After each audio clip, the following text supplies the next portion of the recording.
There's the man. Hi, Quinton. Nice to meet you. We met Quinton Hines Jr. at his family's home in Charlotte, North Carolina.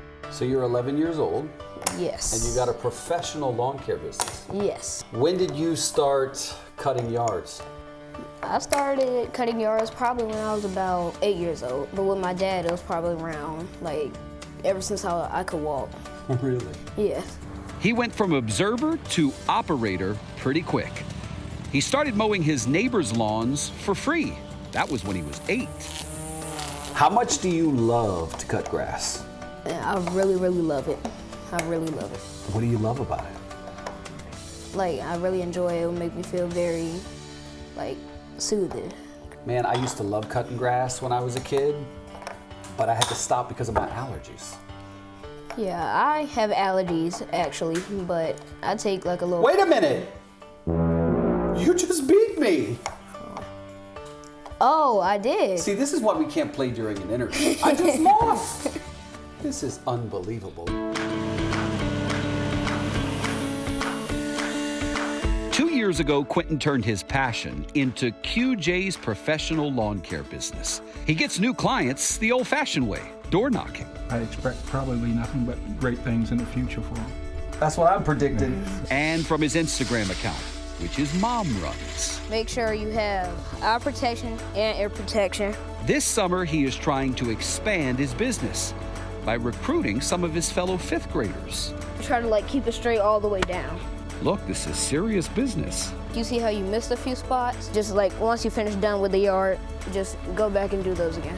His standards were set by his parents, Shirley and Quinton Sr., who works for Junior. So y'all are like a team. Yes. Okay, so it's you and him. Yeah, sometimes my mom, yeah. Is he a good worker? Sometimes. All right, sometimes it's better than nothing. Yes, Sometimes yes. it's better. What's the biggest problem you have with your only employee? He takes a lot of breaks. Oh, he takes a lot of breaks. Yes. Oh, you got to fix that. There are few breaks for Quinton.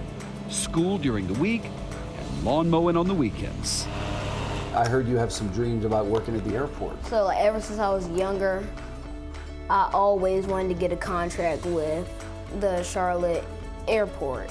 And, like, sometimes when I would go out there, they would have the mowers out there, so I would, like, stick there for a while. My parents would say it's time to go, but I would say just a few more minutes because I would, like, want to watch them cut the grass. So we took him back to that spot. I got a surprise for you. What is it? He looks stunned as airport officials drove him and his parents onto the tarmac for a day created just for him. Look at the side. Oh my gosh. What you think, man?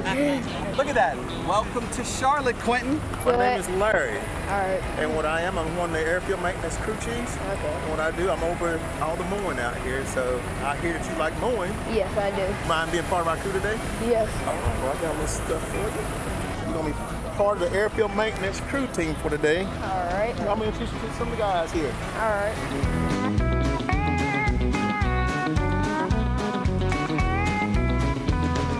For more than an hour in the blazing sun of a summer day, Quinton was living his dream.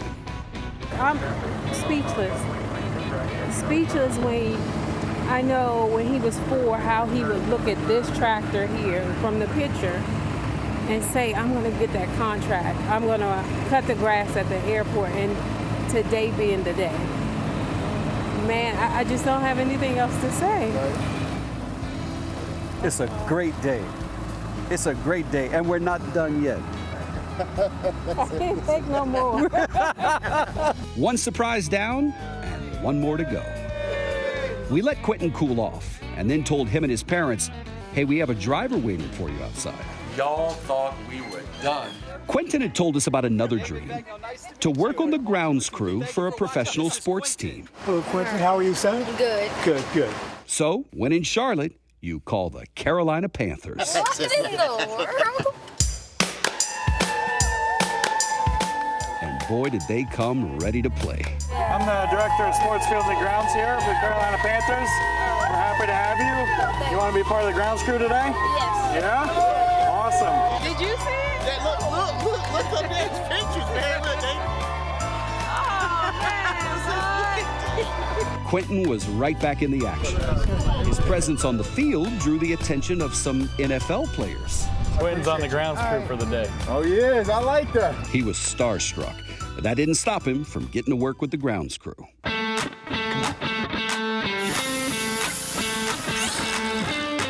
These are the blades. You gotta keep them nice and sharp.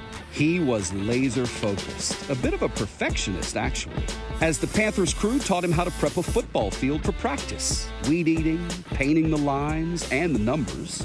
Woo, we wore him out. So it seemed like just the right time for one more thing. You ready? No, You're not ready. I'm not sure yet. I promise maybe. you're not ready. Okay. Look up. Wow.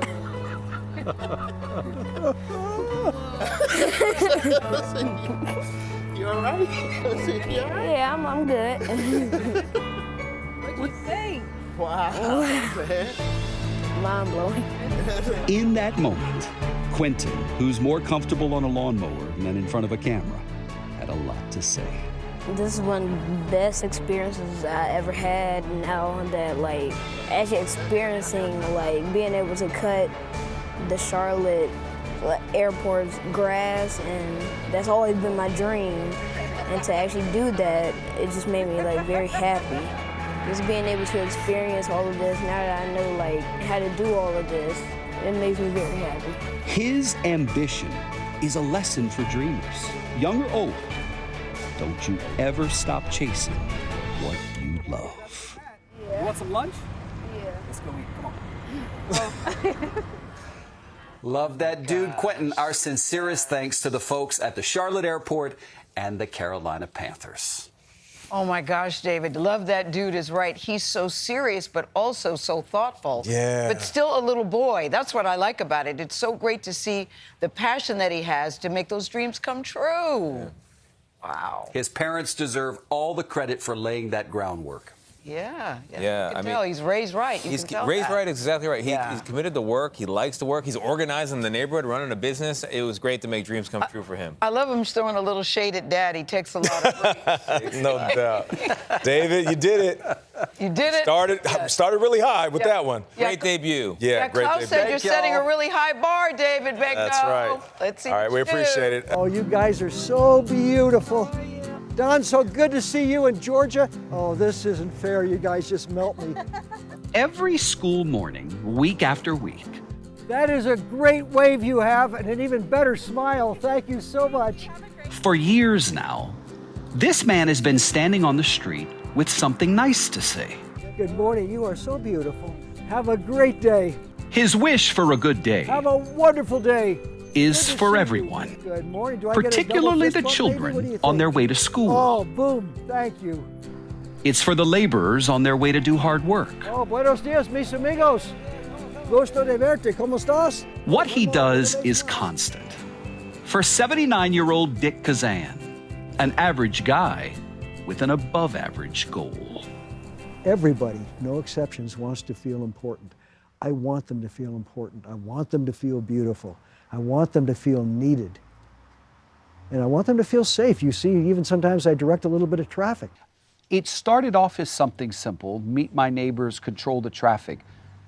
But what has it become for you over the last 7 years that is so much deeper? I get a feeling of love. I do.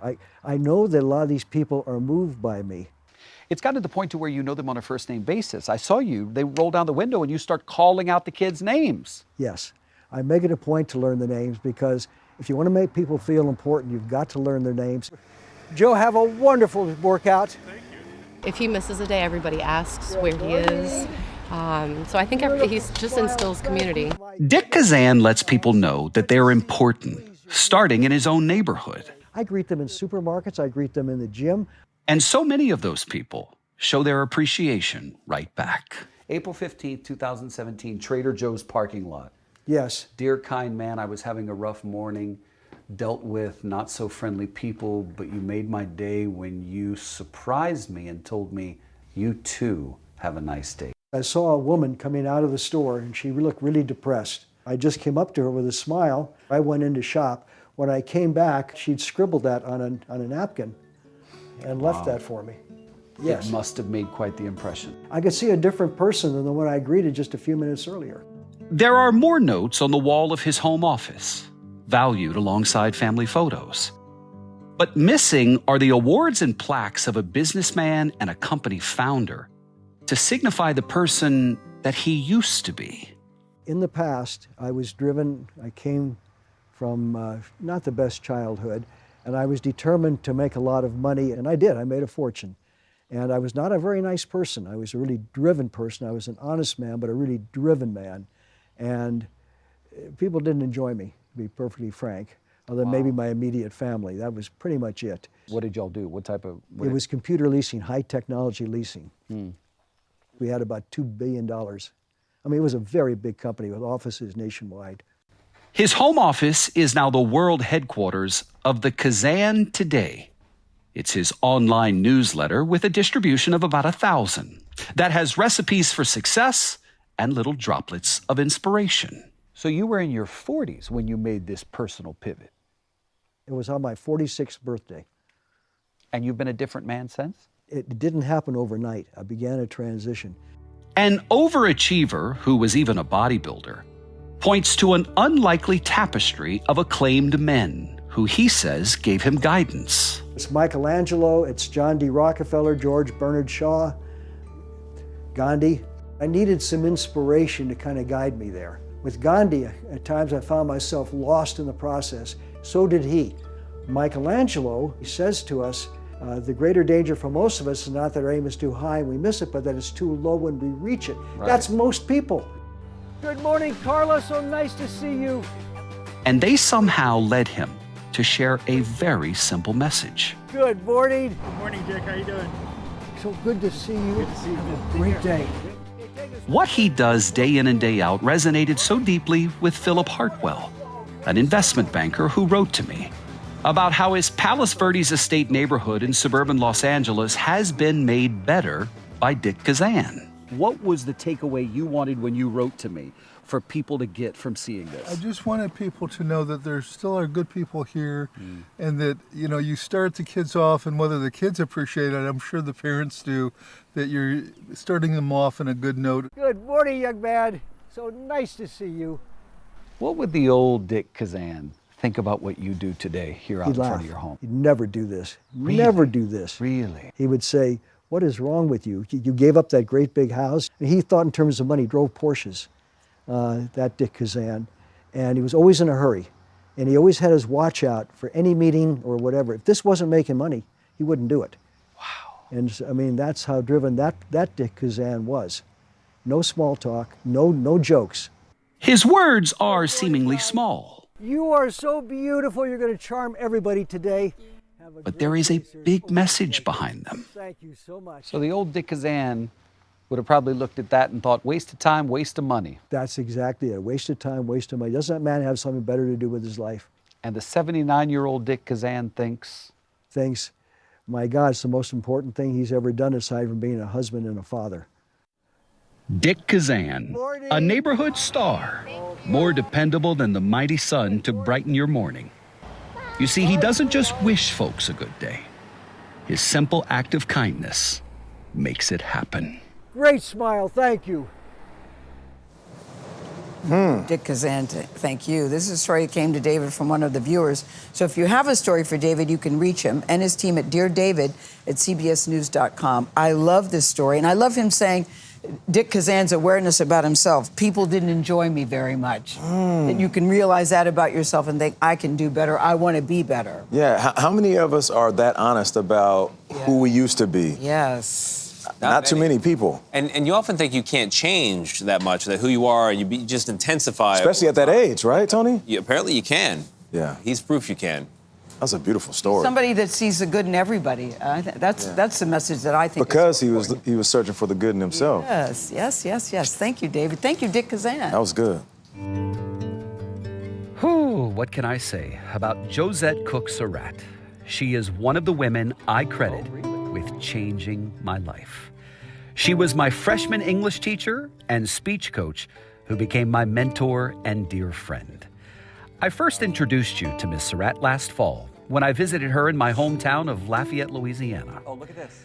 When we first met in 1998, she was teaching English here at Turlings Catholic High School, and I was a 15-year-old freshman. I was gay at a time when it wasn't readily accepted, and I had Tourette's syndrome at a time when it wasn't easily understood. It was a lot of baggage for this young kid, but Miss Surratt had a way of seeing beyond the surface, into my soul, really. She is a large part of the reason I am a broadcaster and a storyteller. In 2022, Miss Surratt was inducted into the National Speech and Debate Hall of Fame. And now, after more than 50 years in education, Miss Surratt is retiring. 50 years in teaching. How are you feeling as it comes to a close? I think the first thing that comes to my mind is gratitude. I always wanted to be a teacher since I was probably 6 years old. I look at it as a ministry, but I always thought it was such a fulfilling and honorable thing to do. You taught a class called interpersonal communication, which really changed my life, right? I took it in high school. Kids were constantly competing to get into the class. And I realized in the process of going through that class that you were such a good interpersonal teacher because of what you went through in your personal life, right? Right. Married to an alcoholic, you were a single mom, you worked 3 jobs. Was pain your greatest teacher? Absolutely. Absolutely. Initially, I fought it. I think I fought the fact that life was hard for me. That was not how I was raised. It was not how I was brought up. And I made a choice to marry this person. And from that, I learned how to survive. And I did live in a survival mode for many years. But so many people along the way helped my girls and helped me. And I just knew that that was God's plan for me. Miss Surratt, I think you possess so much empathy because of your own life experience. And that's what endeared you to so many students, I think, at least to me, for sure. Well, I always believed that you should be transparent with students because students know you better than anybody. You cannot fool a student. You were one of them. You assessed people right away. And you would even tell me sometimes I was being naive. And I would think, who is this boy? This 18-year-old who's wiser than me? But the pain and the suffering definitely allowed me to share some of the experiences from that class. Do you understand the trickle-down effect that you've had? How so? Some of your students are psychologists because they took interpersonal. Some of your students are speech coaches because they took your speech class. Some of your students are teachers because they learned from you. Do you see the beauty of that? And that's a fulfillment. That's a gift. I know I speak for so many teachers. Those are the things that we live for. And to be here today and to have this opportunity is such a dream for a teacher, to be able to come on board and talk this way in front of a national audience. Well, it's a dream for me to celebrate you in this way, but I'm not going to do it alone. Watch this. Miss Surratt changed the trajectory of my life. She gave me a process of approaching things, of approaching challenges in my life to achieve my goals. Absolutely 100% everything that I'm doing in my life is because of her. She saw something more in me than I saw in myself, and she challenged me and inspired me to do more and get out of my shell and participate and really work harder on communication. Sure, she was a great speech and debate coach, but she really had a lot of empathy for kids. And she was the one that would go and find a kid that really maybe wasn't the most talented and yet make them feel like they had a place. She looks at each and every one of them and she sees great things for them and she challenges them down that path. And that's what makes her extraordinary.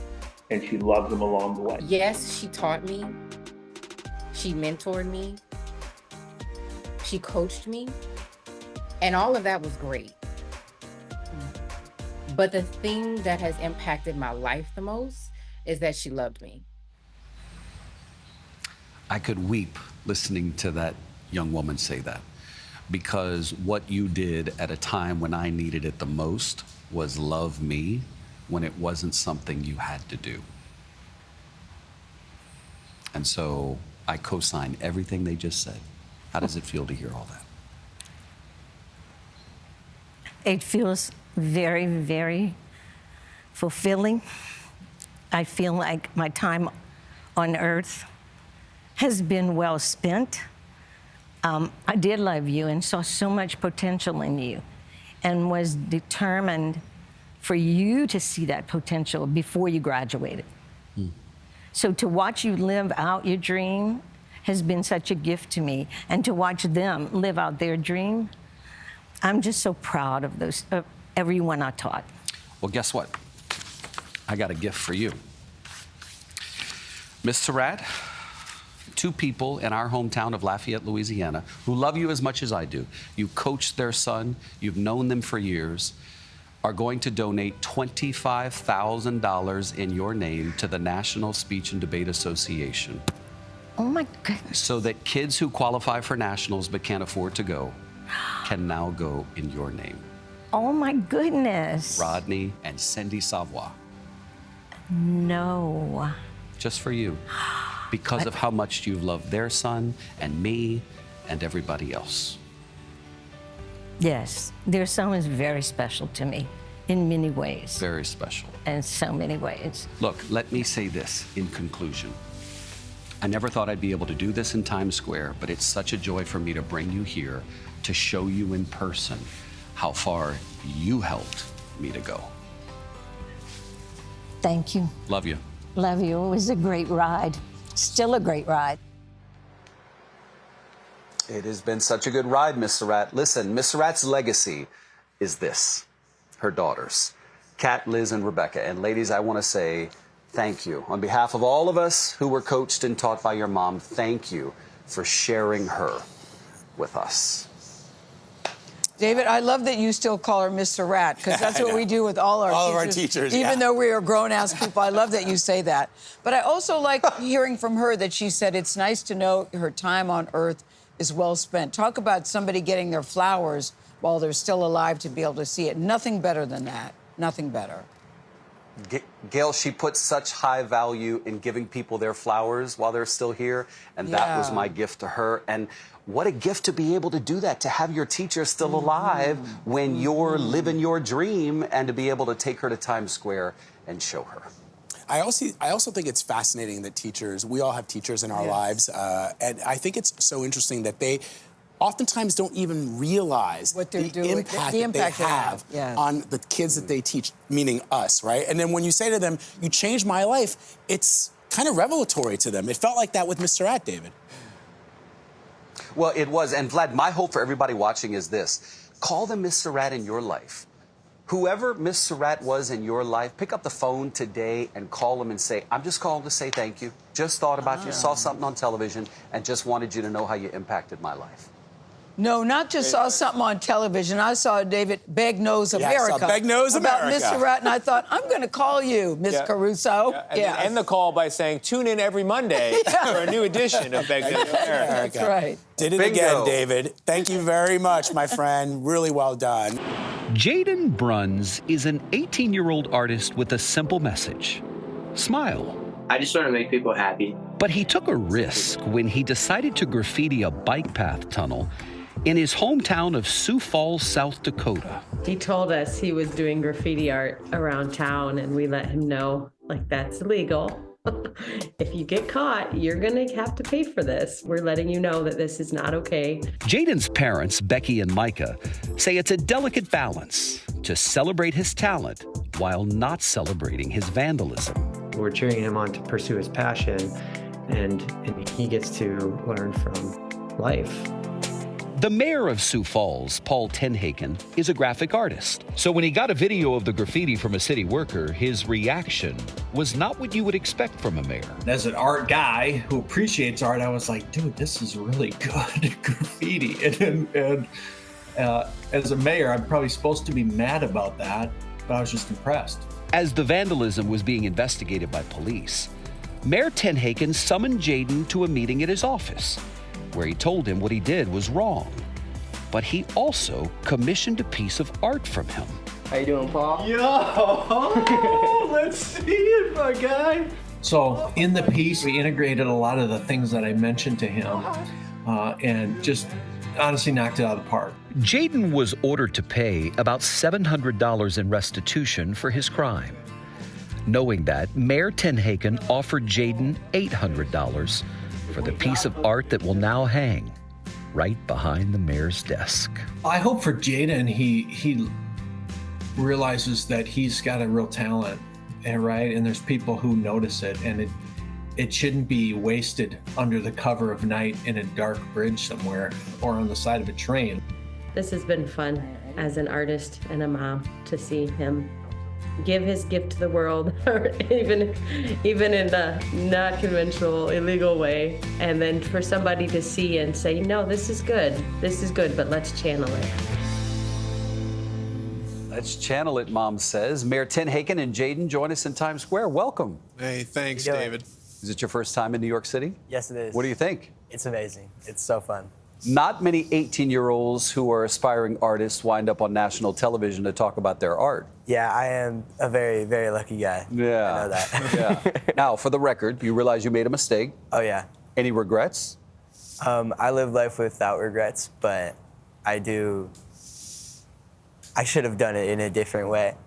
How will you do it going forward? I'm just gonna do legal work from now on, for sure. Something tells me the collaboration you now seem to have with the mayor is gonna help boost the career, Mr. Mayor. Well, you know, that's my hope, is incredible artist. He's an incredible talent. He's a great kid. And it kind of opened my eyes to the fact that we need to provide more opportunities in our community for kids like Jaden who have artistic skills and want to put them to use, and legal art walls, things like that. And, you know, mentorship takes a lot of different forms, and I'm an art guy by background, and I can appreciate good art. You are this public figure, right? You're the lead politician in the city, but you gave immense grace to this young man, right? My thought on this was, it's like, hey, this is a kid whose energy we need to harness for good. And we live in a world right now that is not very quick to offer second chances. We kind of like to cast judgment right away, and that would have been easy to do in this case with Jaden. But we have a talent here, and how can we put it to use? And my hope is that other people see this sort of thing in their community and say, hey, you know, when we have a teen or a young person who's maybe made a wrong step here or there, let's not discount them. Let's not just throw it away and discard them. Let's give another shot. It's why I love this story so much, because of how you chose to handle it. Do you understand sort of the grace that this man showed towards you? I feel like the luckiest person on earth, so I've been given the long straw. Yeah, the long straw. Yeah. You know what? I think we got the wrong backdrop for this interview. Do we have something more fitting? Yeah. That's what I'm talking about. What you think? I like it. So it's just like the tunnel. How did you come up with this? I just like characters, big things that you can see from far away, and I just started off sketching in my sketchbook and then doing like markers, coloring it, and then I found this tunnel when I was just out exploring, and it had super good lighting, and it was like at the end of like a bike trail, so there was like barely anyone who went through it, so it was a really nice, chill spot to just make it look good. You've got a lot of talent, and I think there's no reason you couldn't be one of the most successful artists in Sioux Falls. That would be awesome. That's my dream. That'd be so fun. And what I love about his art, you see his handle, his tag is smile. Yeah. There's a lot of other words people use in graffiti art and a lot of other things they could say, you know, but the message is good and it's positive and it's uplifting in a time when we need it. So I know you had to pay $700 roughly in restitution. Did you pay it or your parents paid it? I paid the $500 to the city, and then I have another bill coming. But you paid it with your own money? Yes, I did, yeah. Okay, all right. And Mr. Mayor, I heard you came with... I actually have my commission check. I committed to paying you, buddy. $800. Heck yeah. So your first commission piece, my man. There you go. Appreciate it. That's a check. That's what they did before Venmo. Oh, yeah, for the cash So app. that's the first time you've been paid for your work? Yes, yeah. Well, congratulations. Yep, I'm a professional artist now. Yes, you are. And everybody in the country can see it here on national television. Thank you both. Mr. Mayor, thank you for your grace and humanity. Amen. Thank you. And best of luck to you. Of course. I love this story. So the money Mayor gave Jaden for the artwork covers just about exactly the cost of the restitution that Jaden owed. Jaden is also in the process of completing 50 hours of community service. Now, because of this story, the mayor is finalizing plans for a public art wall, which can be used by artists like Jaden to do their work legally. Well, David, I could tell the mayor was a very cool dude by his outfit and his tennis shoes. And I really appreciate the fact that Jaden seems to recognize that he has been given a second chance here. I think that's... More people need to do what that mayor has done, what Mayor Tehaken has done. Look, Gayle, in these polarizing times that we're living in, going into the DNC tonight and all this rhetoric we see, this is what we want to see in our local officials, right? Yes, he heard this from the police and he was like, hey, let me call the kid and see if I can help channel that into something better. I just love what this mayor did. And all it takes is one person to make you believe that you have potential, and I feel like that's exactly what this mayor did. However, I was curious, did he ever talk to you about what his inspiration was? Because when I think of spray paint and things, I think of New York City's 70s and 80s when graffiti art became a thing. What was his inspiration, especially being a 16-year-old? You don't think of Sioux Falls? Well, yeah, so Jerika, his mother is an artist. And so, with Instagram and access to, this world viewpoint, he kind of pulled inspiration from a lot of different places in order to bring it into Sioux Falls. Yeah, I saw the artwork in the background in the Zoom interview with the clouds. So I had a feeling the mom obviously had an artistic edge to her. His art is good, and I like that you pointed out that he uses the word smile in his art. The mayor pointed out that he uses the word smile in his artwork. It says something. Yeah, it does. Walk a mile in my shoes. You can relate to a young child. You see yourself in them, and you afford them that grace. That's the story that you told, David. Thank you, David Begnaud. Once again, you nailed it. Once again. If you have a story for David, you can reach him starting with Dear David. I like that. Dear David and his team at cbsnews.com. It is Monday, so that means it's time for Begnaud's America. That's where David finds the heart in every story he does. So you may remember back in June, CBS News contributor David Begnaud interviewed Rhode Island's beloved judge, that's Frank Caprio. He's renowned for his compassion in court. We noticed the outpouring of love and prayers from all over the world on social media after the judge opened up about his battle with pancreatic cancer. And since there was a lot more to share from David's time with the judge, here is part 2 of that very inspiring story. I notice a little hair growing on the side. Oh, yeah. How are you feeling? I'm feeling pretty well. My tests are coming out pretty good. I'm optimistic. The doctor's optimistic. So it's all going fine. Well, it's been 2 months now since Judge Frank Caprio finished his last treatment for pancreatic cancer. Happy days are here again. And these days, he's a lot more focused on seeing the world than the inside of another hospital. It's a dream he first told me about when we met back in May. I've been invited to almost every country. Really? I didn't go to China and I didn't go to India. I was invited, and several others. I'll probably take them up on as soon as I recover from this, and I will recover. I have a long way to go. I haven't finished. Traveling the world is something the young Frank Caprio could have only dreamed of. He grew up poor, the child of Italian immigrants in Providence, Rhode Island, just blocks from the courtroom that is now named after him. After you, Your Honor. After nearly 40 years of walking through these doors in this courtroom, he retired back in 2023. He can still remember his first day up on that bench.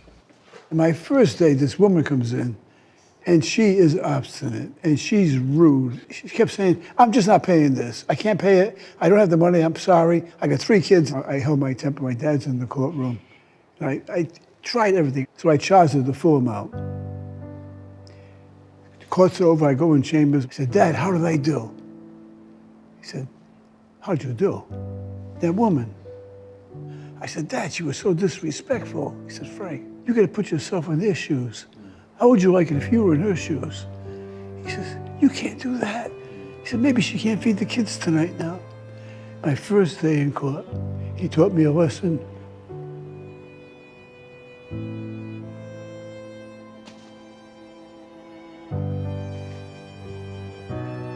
My dad had such a profound influence in my life. The one thing you don't have to worry about are these tickets. Those who know him well and love him will tell you that Judge Caprio put compassion at the core of nearly every decision he made. Thank you. It was on full display on his former TV show, Caught in Providence. I'm going to reduce this to $50. How much time do you need to pay it? I have it on me now. All right. That's not going to leave you without any money, is it? I'll leave it with $5. I'm not going to leave you with $5. I'm not going to leave you. I'm going to dismiss everything. Thank you. All right. That mercy became contagious. I have a letter from a woman named Angie Chesser, and she lives in Anderson, Indiana. And she said, I got a small bonus from where I work, and she wants to make a $100 donation to help somebody else. She actually sent cash, so we're going to use this to help pay for your fine.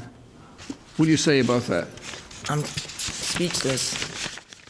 It was Angie's random act of kindness that inspired Judge Caprio to create the Philomena Fund. It was a donation-based program named after his mom that covered the fines for thousands of defendants who couldn't afford to pay them and might benefit from the complete generosity of a total stranger. To some people, that might seem like something small, but to me, I just feel blessed. So thank you. God love you. Good luck. Listen, I don't do anything special. All I do is what everyone else does, except that I treat people with kindness, understanding, and dignity. That message has resonated around the world. Now, this corner right here, I shine shoes. Let me tell you, we saw that firsthand as thousands of messages poured in from people all over the world through social media after our first story on the judge aired back in June. So we chose superfans Misha, Nico, and Jenny to surprise the judge directly. Hello, hello, hello. Very nice to meet you. So nice to meet you. Hi, David. Hello, my dear. What do you want to tell the judge? For you, it has never been about a ticket. It's about what's inside the person, what's going on, and you care so much. And through your caring, Judge, you have helped other people to care. And Judge, I just want to say I love you. I honor you. You make all of us so much more compassionate with the compassion that you have shown in the world. Well, thank you so much for that. I love you as well. You know, I am a firm believer in saints, and I think he's a walking saint. He's really got that almost venerable soul that you want to thank him and be like him. How does it feel to hear that? I appreciate those thoughts very much. You gave hope to so many people from behind that bench that I just want to give you hope that things will turn out different. Judge Caprio's life-threatening diagnosis has made him ever reflective of the life he was blessed with.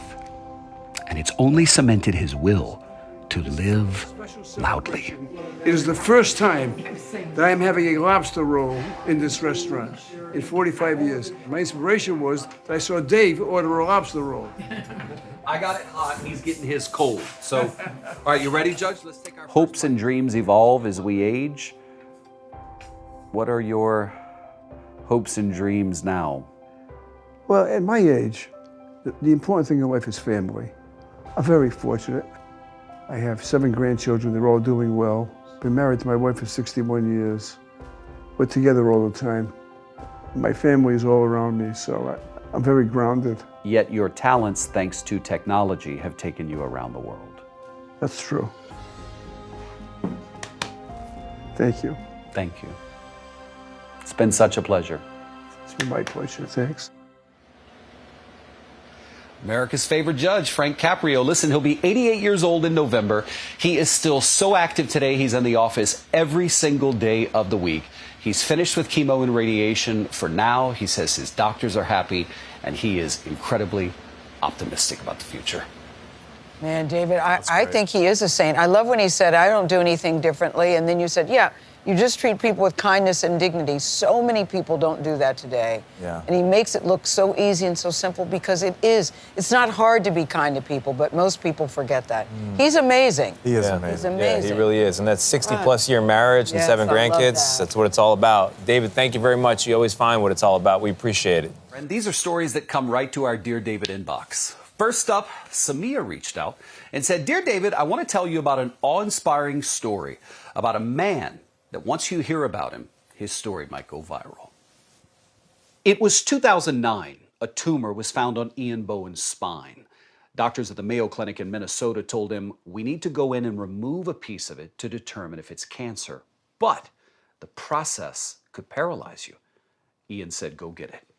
Turns out it was not cancer, but a treatable nerve disease.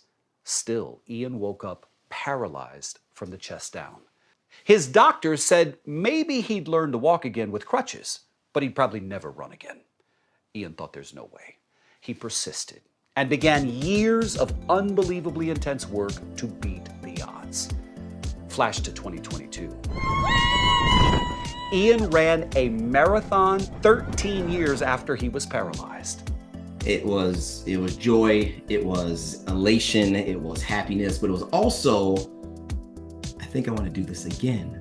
But I better. Run it faster. And that is exactly what he did. In May, he ran another marathon right near the Mayo Clinic where doctors removed a piece of that tumor. And get this, the medical team that treated Ian all those years ago was at the finish line to surprise him. Never give up. You are more powerful than you realize. And truly, when you connect your mind and your heart, anything is possible. Wow. And get this, the second marathon he ran in May was an hour faster than the marathon he ran in 2022. Wow. That's a priceless story, David. He's now a personal trainer. Is he charging $1 million an hour? Because whatever he's got, if he can sell it, oof, we want it. Right? Yeah, really inspiring story. So thank you for sending that one. Now to Texas. Karen wrote in and said, Dear David, there's a story about a former Houston cop who ran out of things to read during COVID and decided to finish his undergraduate degree 50 years after he first started it. This is not a burden for me. This is a pleasure. Charles Simmons. When he walked across the stage at Texas A&M Central Texas in May, Chuck Simmons became the oldest graduate in school history at 79 years old. He got his degree in criminal justice. Now he's taking master's courses in Homeland Security. He plans to volunteer his time as a court-appointed special advocate for neglected or abused children. I've never known, David, where life will take me, to be honest. I never knew I would be here. I never knew I'd be a policeman. I never knew anything I was going to do. But I want to encourage my grandkids, my great-grandkids, people that are older people, younger. You can do it, and there's many ways. Way to go, Chuck. Love the message. Among his many accomplishments, David, we have a note here. It says Elvis Presley once fell on him while he was working security at a concert. Unbelievable. Yeah, did you hear what Elvis said once he helped him back up? Naturally. What did he say? Thank you. Thank you very much. Boom, boom. Y'all know I love finding the heroes in everyday people, right? Yes. That was the subject line of the email that we actually got from Amy, who wrote, Dear David, you have to know about this little girl from Louisville, Kentucky. She has been an all-star volunteer for the city's Department of Animal Services for 3 years. And get this, she's only 6 years old. Naomi is a real animal lover, from puppies to goats. This one's so cute. But her specialty is kittens, and her favorite part is snuggling. Naomi has cared for at least 71 foster kittens since she first started volunteering at the Louisville Metro Animal Services in Kentucky when she was only 3 years old. And here's why this story is so special. Naomi was a foster child herself before her family adopted her in 2020. Amy, who submitted this story to us, said Naomi had to learn that letting a foster go is hard. But by fostering them, she gave them a chance to survive and find their forever family, too. Naomi, we are so proud of you. And you know what I love most about you, Naomi? I love your heart. Thank you for everything you do for those animals. Yeah, the snuggling, which she enjoys, is good for the animals as well. That helps nurse them back to health. And I also appreciate that she likes the spicy kittens. Spicy. Yes, by which she means the ones that are not quite ready for wider human contact. They like to hiss a lot. Right? The hissing ones, right? Yes, yes. David, you did that was wonderful. 3 for 3 on that one. We appreciate it. Folks at home, David, thank you. Thank you, friends. If you like what you just saw, Dear David, you can reach him and his team at deardavid@cbsnews.com or contact him directly on social media.